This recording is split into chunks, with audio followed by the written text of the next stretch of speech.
सरकार नई बनी और नया दायित्व पार्टी ने दिया, ये घर रहने को मिल गया। तो 2 महीने तक तो मैं अंदर जाते जाते झिझकता ही था, ये सोचकर कि कोई पूछ लेगा कहाँ जा रहे हो तो क्या बताएंगे।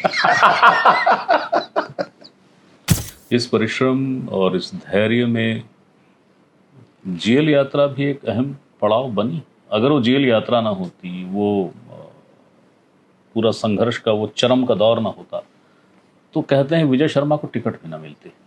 हिंदूवाद या हिंदू आइडियोलॉजी को लेके उग्र हैं आप। क्या इस छवि से आप अपने आप को सहज पाते हैं? इस छवि में भारत में बना रहे थे भैया, सरयू नदी के किनारे अयोध्या जी के पास, तो वहां क्यों ना बने राम मंदिर? इसके लिए तो सर स्वीकार होना चाहिए सबको। बीजेपी विपक्ष में थी तो बहुत बड़ा मुद्दा बना प्रधानमंत्री आवास। आपने खूब इस पे विरोध प्रदर्शन किया, बीजेपी ने हंगामा बहुत बरपाया। आपकी सरकार को 4 महीने हो गए सर, प्रधानमंत्री आवास का पैसा नहीं मिला। गौ अभ्यारण्य होगा तो उस गौ अभ्यारण्य में जाएंगे आप तो वहाँ पर मैं सोचता हूँ मैंने मेडिकल स्टाफ होगा, अंतिम संस्कार की जगह होगी, चारा की जगह होगी, गोबर बल्क में होगा तो उसके अपने उपयोग होंगे। जब साजा का विषय आया तो आपने ये कहा कि ये जो हत्या हुई थी ईश्वर के पुत्र की, भुवनेश्वर की, इसकी सीबीआई जांच होगी। पर जब अजय चंद्राकर ने प्रश्न किया कि वो जो 2 मुस्लिम मरे थे, षड्यंत्र तो उसमें भी हो सकता है, जांच उसकी क्यों नहीं होगी, तो आपने कहा नहीं होगी। और नक्सली ये कहते रहे हैं कि बड़ा धोखा हुआ, आजाद की हत्या हुई। जब उन्होंने इस प्रस्ताव को माना और आजाद उसके लिए दिल्ली जा रहे थे, चिदम्बरम की ओर से दिया प्रस्ताव था, नागपुर में कथित रूप से उनकी हत्या हुई, बॉडी कहीं और मिली, जैसा भी हुआ। आपके इस प्रस्ताव में कितनी ईमानदारी, कितना वजन है जिस पे बात कर ली जाए, वो भरोसा कर लें? स्कूल, अस्पताल, आंगनबाड़ी, बिजली, पानी, सड़क, मोबाइल टावर गांव में क्यों नहीं होगा भैया? और अगर ये पहुंच गया तो संस्कृति कैसे बदल जाएगी, खराब हो जाएगी। और वो जो घूम रहे हैं सब लोग धर्मांतरण करवा रहे हैं, उससे संस्कृति नहीं बदल रही है। इनसे बिजली पानी जाने से संस्कृति खराब हो जाएगी।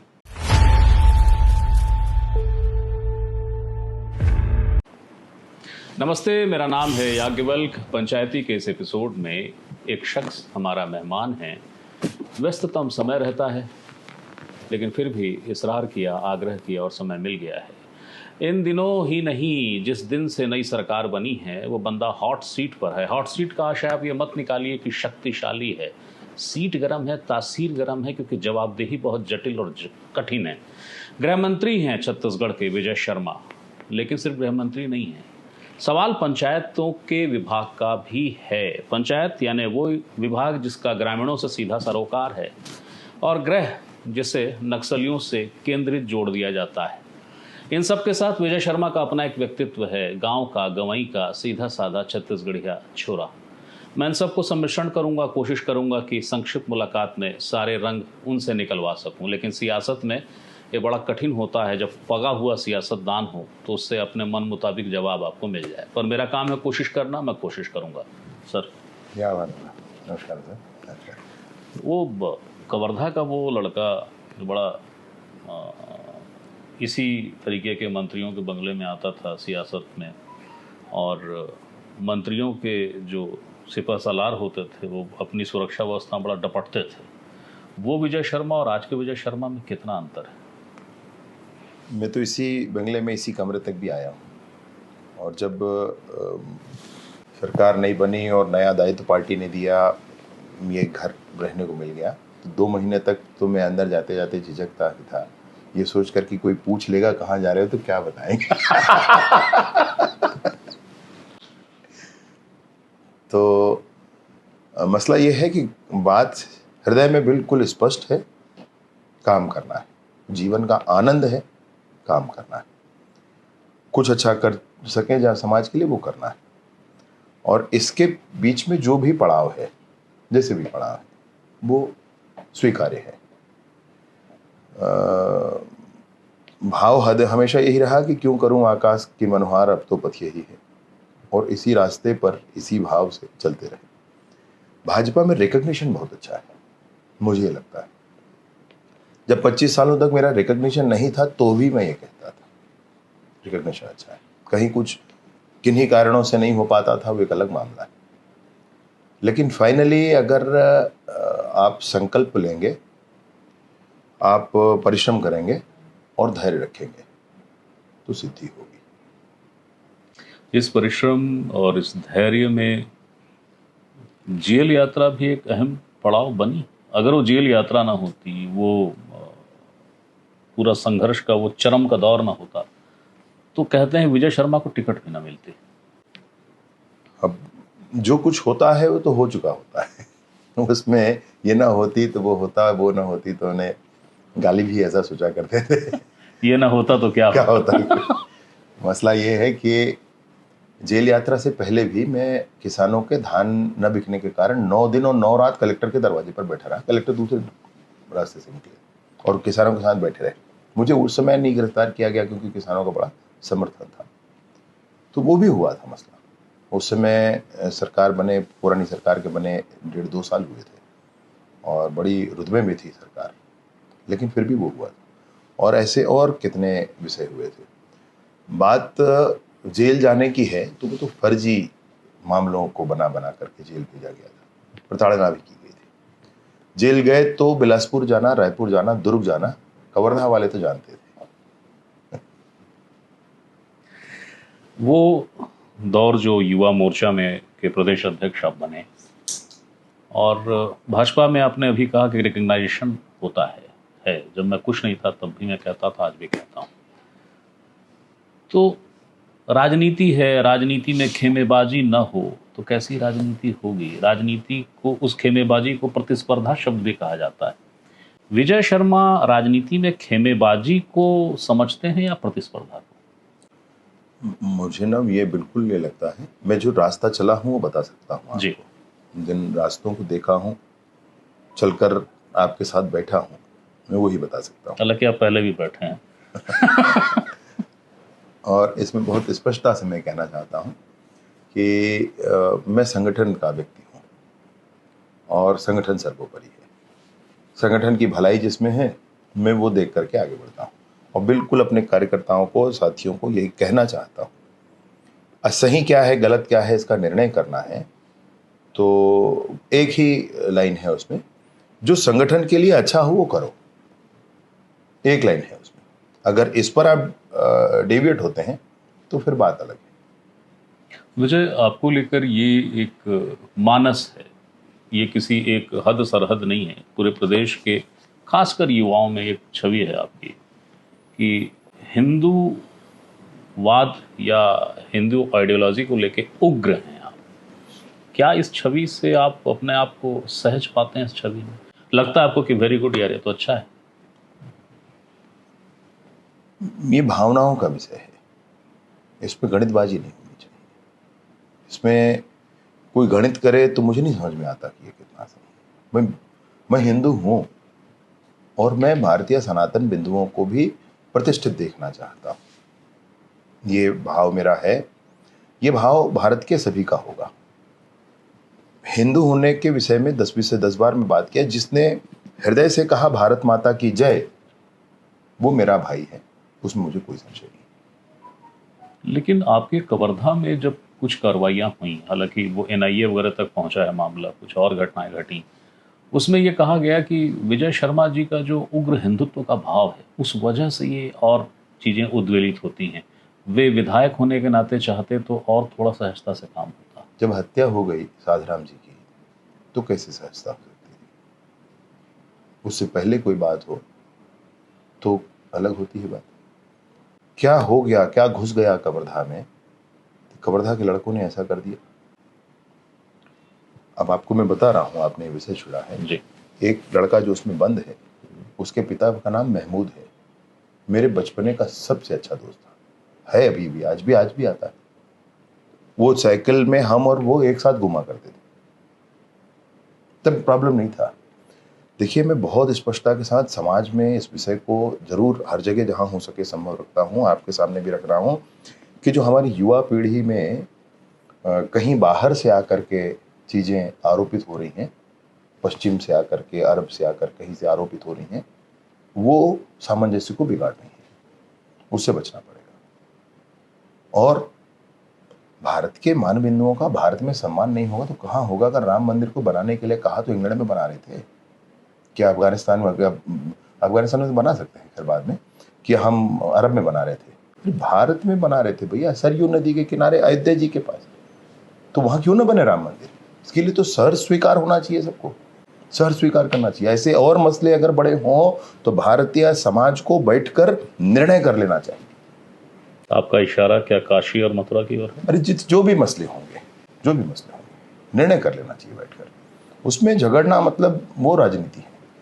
मैं अपने सवाल को थोड़ा सा और सरल कर देता हूं। जो युवा मुस्लिम हैं उसके लिए गृह मंत्री विजय शर्मा कैसे होने चाहिए, कैसे हैं मैं कैसे हैं ये वो तो दरअसल आप बता एक पाएंगे। पक्ष भाव को लेकर सोचते हैं, ऐसा तो नहीं? वही आपसे कह रहा हूँ, वो आप जिनको जानकारी नहीं है पुरानी बातों की, उनको ये लगता है कि ऐसा हो रहा है। मेरी स्वीकार्यता कवर्धा में सब समाज में है भाई उतनी।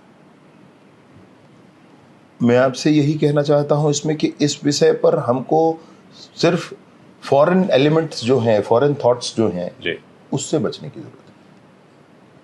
और अगर उससे नहीं बचे तो परेशानी समाज की बड़ी होगी। अब मैं आपके थोड़े विभागों पर चर्चा कर लेता हूं। आप पंचायत का प्रभार है आपके पास सर। जी। जब बीजेपी विपक्ष में थी तो बहुत बड़ा मुद्दा बना प्रधानमंत्री आवास। आपने खूब इस पे विरोध प्रदर्शन किया, बीजेपी ने हंगामा बहुत बरपाया। आपकी सरकार को 4 महीने हो गए सर, प्रधानमंत्री आवास का पैसा नहीं मिला।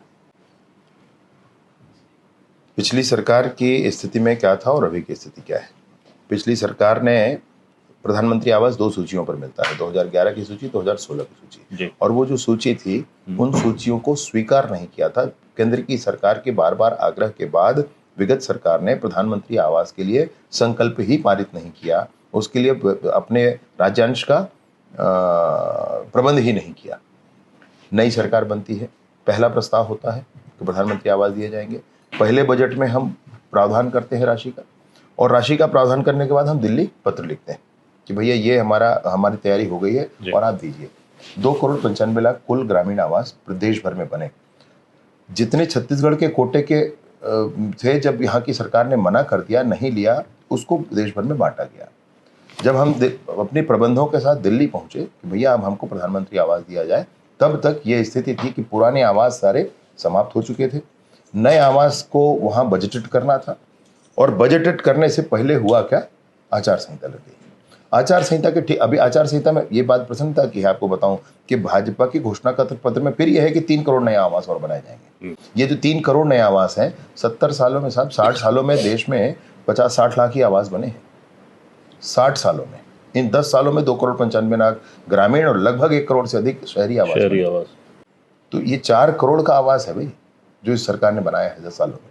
इस सरकार के तो और भी प्रतिमान है, प्रतिदिन 25 से 35 किलोमीटर का नेशनल हाईवे बन रहा है। सरकार का ये भी प्रतिमान है कि पहले छर्रे भी मंगाते थे अपन बाहर से फौज के लिए, और अब ब्रह्मोस मिसाइल एक्सपोर्ट हो रहा है। इस सरकार का यह भी प्रतिमान है कि अटल टनल बना है दुनिया के सबसे ऊंचाई पर, और ऐसे कितने और इंफ्रास्ट्रक्चर बने।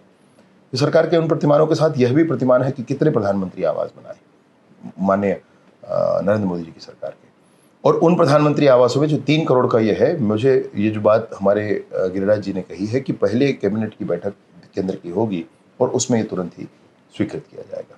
वो हम पूरी तैयारी में है, और वह भी पूरी तैयारी में है इस चुनाव के रिजल्ट के आने के ठीक बाद ही शुरू होगा।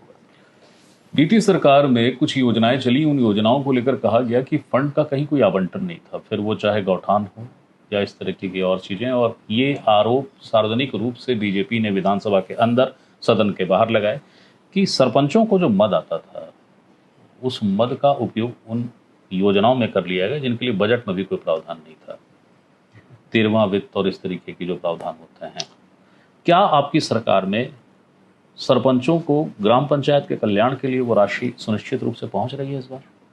15वें वित्त की राशि है जिसके लिए ऐसा किया गया। वो राशि होती है जिसको स्वतंत्रता से पंचायत उपयोग करे, खर्च कर लेते। आप बड़े ही मतलब विद्वतजन हैं और आप बहुत काबिल पत्रकारिता आपकी है भाई, इसलिए आपके सामने ये बात मैं ज़रूर कहना चाहता हूँ कि मेरा मन जो होता है वो ये होता है कि गांव के इंफ्रास्ट्रक्चर डेवलपमेंट के लिए मैं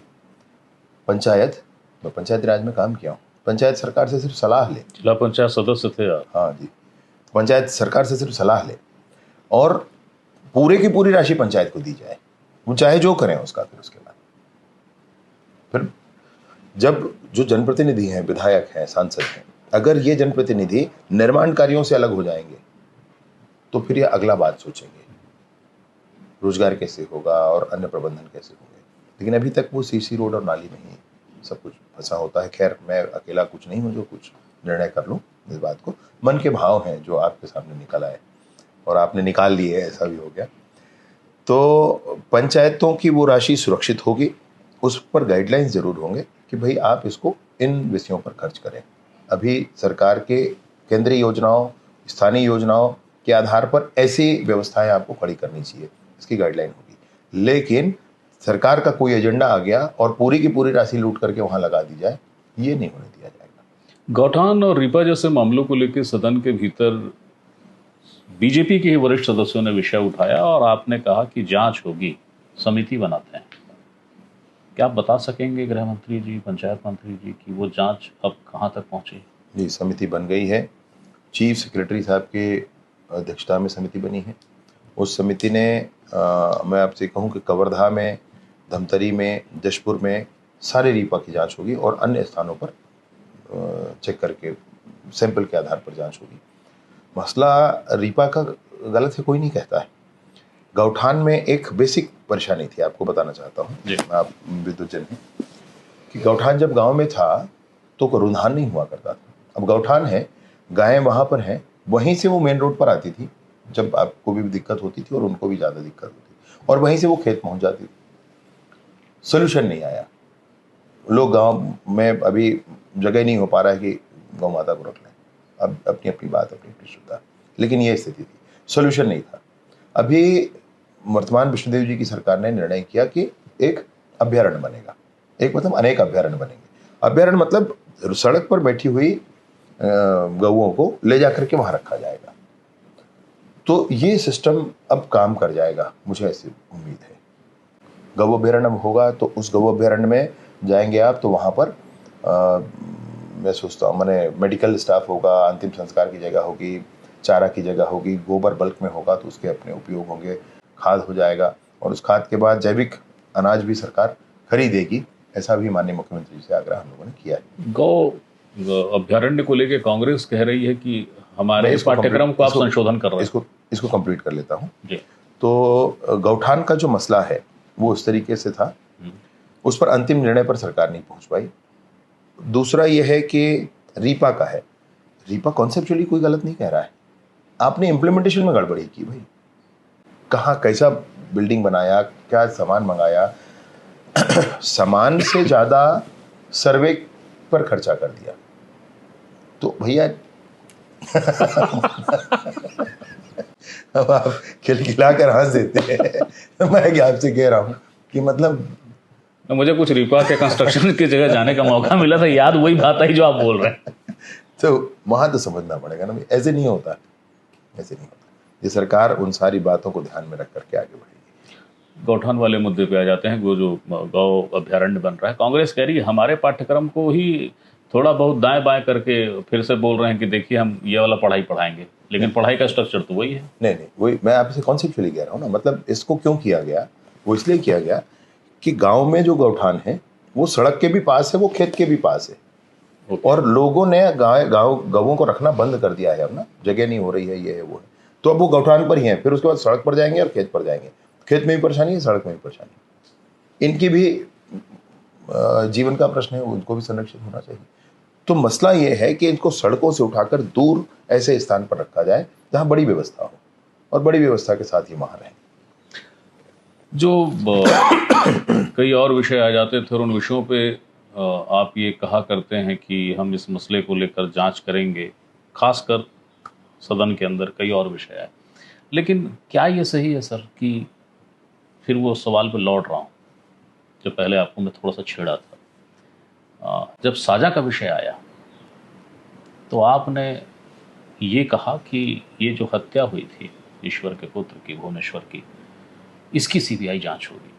पर जब अजय चंद्राकर ने प्रश्न किया कि वो जो 2 मुस्लिम मरे थे, षड्यंत्र तो उसमें भी हो सकता है, जांच उसकी क्यों नहीं होगी, तो आपने कहा नहीं होगी। नहीं, वह प्रश्न नहीं था उस समय। जिसका उत्तर होना था। ईश्वर साहू जी ने स्वयं उस प्रश्न को लाया था जिस प्रश्न पर सरकार का निर्णय आया था। कभी वो प्रश्न भी आएगा, उस पर भी जांच हो रही है, जैसे एक सर्वे उस पर भी आ रहा है, उस पर भी देखिए, इसमें कोई गुरेज नहीं है और इसमें कोई ऐसी बात नहीं है कि इस पर किया उस पर नहीं किया, ऐसी बात नहीं है। उस समय का जो विषय था उस पर निर्णय हुआ है। सीबीआई को लगता है कि वह भी इससे संबंधित है तो क्यों ना ले ले सीबीआई, उसमें उसमें कोई संशय नहीं है। बस भाई प्रारंभ कहाँ से है? अभी आपको एक सर्वे वहां पर हुआ था कि बीरनपुर में ऐसा क्यों हुआ ये बड़ा है ना, क्या हुआ ये तो ठीक है, सामान्य मामला है, वो तो आपराधिक कृत्य है। क्यों हुआ ये समाज से होकर के गुजरा हुआ समय इसका निर्धारण करता है। तो वो जो मामला है उस मामले को भी समझने की आवश्यकता, जब आप उसको समझेंगे तो ये लगेगा कि यार ये तो बहुत कष्ट का विषय है। मतलब 9 शादियां हुई हैं भाई, जो रिकॉर्डेड है, 9 शादियां हुई हैं। मतलब हिंदू घर की लड़कियों से मुस्लिम लड़कों का विवाह हो गया, 9 रिकॉर्डेड हैं। उन गाँव वालों कहना कि और है, वे और का रिकॉर्ड नहीं मालूम है। तो ये लगातार एक कैसा टाइप का प्रेम है, मतलब मुझे नहीं मालूम है, लेकिन एक वही बात होती है, मन में आती है बात, ये क्या हो रहा है टाइप में। तो क्या हो रहा है ये तो समझने की बात है ना, क्यों हो रहा है ये प्रतिकार था वहाँ का, गाँव वालों का। और इसलिए मैं आपसे कहना चाह रहा हूँ कि जो मूल मसला हुआ है वो पहले क्लियर हो जाए, फिर जो आवश्यकता होगी वो किया जाएगा। धर्मांतरण को लेकर एक बात हुई थी कि बहुत सख्त कानून बनाएंगे हम, और ऐसा सख्त कानून होगा कि वो मिसाल बनेगा पूरे देश में। धर्मांतरण एक ऐसा ही विषय है जो बस्तर में भी उतना ही अहमियत रखता है, उत्तर छत्तीसगढ़ में भी अहमियत रखता है। धर्मांतरण के उस कानून, जो प्रस्तावित कानून था जिसका जिक्र सदन में हुआ था, उसका क्या स्टेटस है? विवेकानंद जी ने जब अमेरिका गए थे उन्होंने कहा था कि भारत को धर्म नहीं चाहिए आपसे, बहुत है भारत के पास। धार्मिक मामलों में कोई बाहर का विचार आकर के भारत में ये सब करे तो इसकी आवश्यकता नहीं है। अभी बस्तर में जो द्वंद्व मच रहा है वो क्या है, वो क्या द्वंद्व है? छोटा सा बच्चा भी स्वर्गवास हो गया तो उसके दफन कफन के लिए भी बड़ी जद्दोजहद हो जा रही है। क्यों हो रहा है? ना उसमें सरकार है, ना आप है, ना हम है, कोई नहीं, वो आपस का है मामला। लेकिन क्या हो रहा है ये तो सरकारों को समझना पड़ता है, ये तो आपको भी समझना पड़ता है। तो वो जो हो रहा है वो वहाँ की अपनी जद्दोजहद है, क्योंकि वो व्यक्ति जो आदिवासी परंपराओं को, आदिवासी संस्कृतियों को, वो सब कुछ छोड़ चुका है, तो वो स्वयं ही वो नहीं रह गया जो वो था। ये मसला आता है। ऐसे ही कारणों से धर्मांतरण के संदर्भ में ये सोचा जाता है कि कितनी आवश्यकता है भाई इसकी, क्या है भाई ये। सख्त कानून का मामला यही है कि समाज को इन सारी चीजों से अगर बचाना है तो उसका निर्णय करना पड़ेगा। भाई मुझे बदलना ही है धर्म, तो मेरी प्रक्रिया होनी चाहिए, एक प्रक्रिया निर्धारित हो जानी चाहिए। कैबिनेट की बैठकें होंगी, उसमें और कुछ निर्णय होगा इस विषय पर। जैसे ही शपथ ग्रहण हुआ था, हालांकि मैं विभाग की बात कर रहा था, पर फिर आपको थोड़ा सा ड्रिल करने की कोशिश कर रहा हूँ और बता के कर रहा हूँ। आपने 2 बातें कही पहले कि देखिए ये खेमेबाजी नहीं है, प्रतिस्पर्धा नहीं है, ये तो अवसर की बात है, पार्टी सबको देती है। अब आपको एक याद दिलाता हूँ, एक घटनाक्रम बहुत चर्चित हो गया था। वो घटनाक्रम विष्णुदेव साय जी, अरुण साव जी, विजय शर्मा जी, शपथ ग्रहण का विषय था, ग्राउंड में शपथ हो रहा था, मोदी जी आए थे। हमने और सबने देखा तो उसमें आपकी तारीफ भी हुई। अचानक अरुण साहब जी दौड़ते हुए आए और उन्होंने आपको धक्का दिया और घुस गए, प्रणाम करने लगे। असहज नहीं लगा? एकदम नहीं लगा भैया। ये मतलब बहुत साफगोई से बोला, झूठ है क्या? नहीं, मैं बिल्कुल सच कह रहा हूँ आपसे। मसला ये है कि वो प्रदेश अध्यक्ष रहे हैं मेरे, मैं उनका महामंत्री रहा हूँ, तो मुझे बिल्कुल स्पष्टता है इस बात की कि क्रम में उनको ही आना चाहिए। मुझे लगा वो उधर खड़े हो गए हैं, इसलिए मैंने कुछ नहीं कहा। और वो जब आए तो मुझे ध्यान में आया कि अच्छा वो इधर आ रहे हैं, तो मैं स्वयं ही उसको किया हूँ, ऐसी कोई बात नहीं। अब ग्रह जो कांटों का ताज कहा जाता है, हर बार ये बात आप कहते हैं नक्सलियों से बात करूंगा।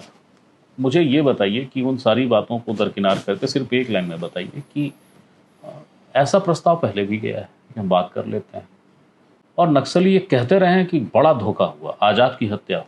जब उन्होंने इस प्रस्ताव को माना और आज़ाद उसके लिए दिल्ली जा रहे थे, चिदम्बरम की ओर से दिया प्रस्ताव था, नागपुर में कथित रूप से उनकी हत्या हुई बॉडी कहीं और मिली, जैसा भी हो। आपके इस प्रस्ताव में कितनी ईमानदारी, कितना वजन है जिस पे बात कर ली जाए, वो भरोसा कर लें? वो जो हत्या हुई थी उसके संदर्भ में भी उनके आपस में भी स्पष्टता नहीं होने के कारण हुई थी। मुझे तो, मैंने रिपोर्ट जो पढ़ा, मैं आपसे कह रहा हूँ, उस विषय पे यह भी पता चलता है कि ये तो उन्हीं के लोगों ने कर दी। अभी मसला ये है कि छत्तीसगढ़ में क्या होना चाहिए। तो हमने कहा भैया आपको नहीं आना है मत आओ, आप फोन पर बात कर लो, बात तो करो भाई, क्या चाहते हैं। बस्तर के लड़कों को, लड़कियों को, युवक युवतियों को हम लेकर आए थे भैया यहाँ पर, सिरगिर टिकलगुड़ा पुअर्थी गांव के। वो 25 साल के लड़के थे, उन्होंने टीवी नहीं देखा था। अभी आप मुझे ये मत बताएं भाई इसको कैसे जस्टिफाई किया जाए। पहले था उस गांव में लाइट, अब नहीं है, कैसे चलेगा। 40 साल से गांव में झंडा नहीं फहरा है तिरंगा, क्यों नहीं फहरेगा भाई। स्कूल, अस्पताल, आंगनबाड़ी, बिजली, पानी, सड़क, मोबाइल टावर गांव में क्यों नहीं होगा भैया।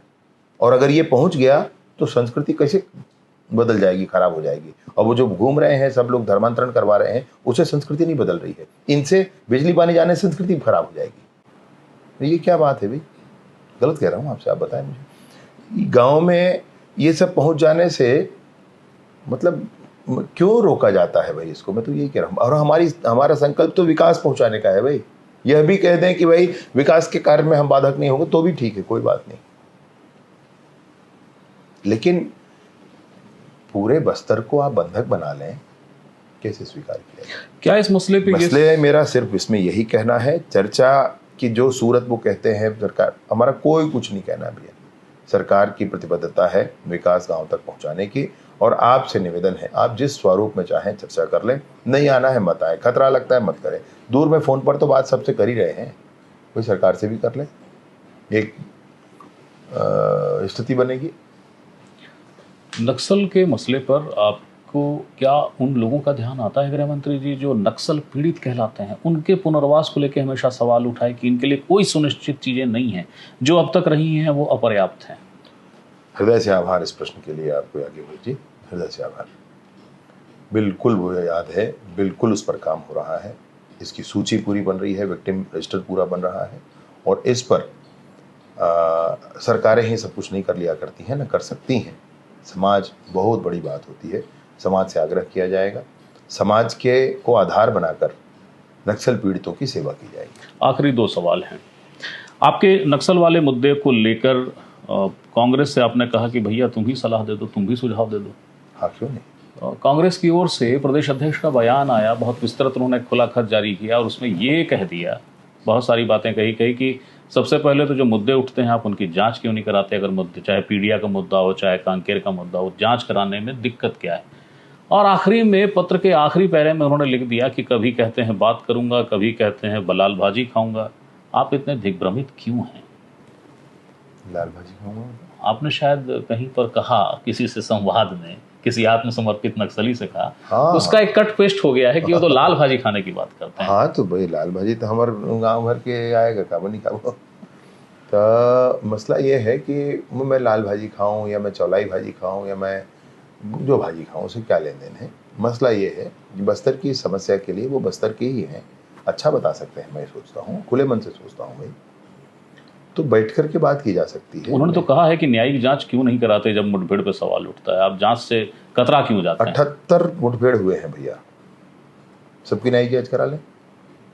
सवाल सब पे नहीं उठे भाई, मसला वही है ना, आखिर आप जो चाहे जिस पर कहेंगे। इससे पहले भी आपने कहा, जब 8 अप्रैल को से पहले इन लोगों ने कहा कि फर्जी मुठभेड़ हो रहा है, विभाग ने कहा 50 नक्सली मारे गए, नक्सली ने कहा 50 नक्सली मारे गए, तब जाकर शांत हुआ, नहीं तो सब पे सवाल था।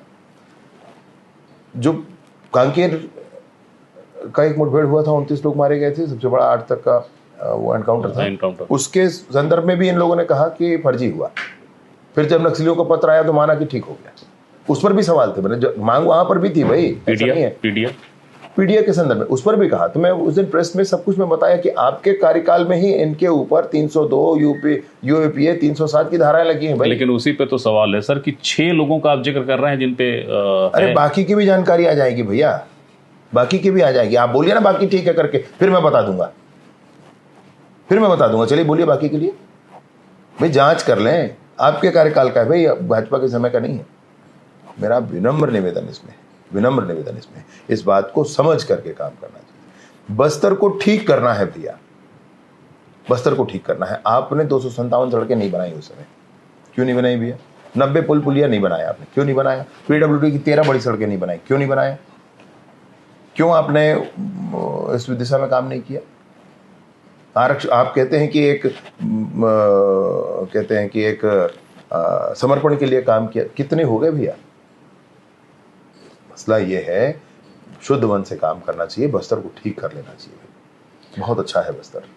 आपके जिस विभाग गृह को लेकर आप अभी दायित्व भार साधक हैं, बीती सरकार में इस विभाग को लेकर भ्रष्टाचार के सबसे ज्यादा आरोप लगे।